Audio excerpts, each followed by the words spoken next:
Hello students, જો તમે ધોરણ 10 ની અંદર હોય અને સ્ટાન્ડર્ડ ગણિત હોય તો તમારો આ પહેલા ચેપ્ટરની અંદર કયા દાખલા તૈયાર કરવા? તો સ્વાધ્યાય 1.1 ની અંદર આ ચોથો દાખલો તૈયાર કરી દેવાનો. ગુસા 300 657 બરાબર 9 આપેલો હોય તો લસા 300 657 શોધો. Very most IMP. આ પણ દાખલો અગત્યનો, વર્ગમાં 2 એ અસમ્ય છે. આ થોડો અગત્યનો તૈયાર કરવા જેવો. વિદ્યાર્થીઓ, આ દાખલો વેરી મોસ્ટ આઈએમપી, સ્ટાન્ડર્ડ ગણિતના એકદમ વેરી મોસ્ટ આઈએમપી, તો ખાસ તૈયાર કરી દેજો આ દાખલો.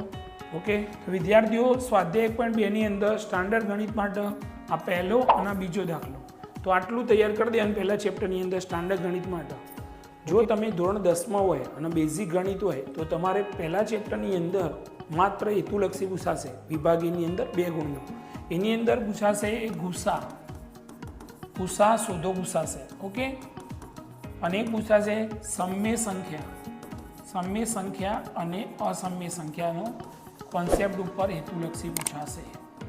તો તમારા ખાસ તૈયાર કરવાનું ગુસા શોધો અને સમય સંખ્યા અને અસમ્ય સંખ્યા વિશે જણાવો.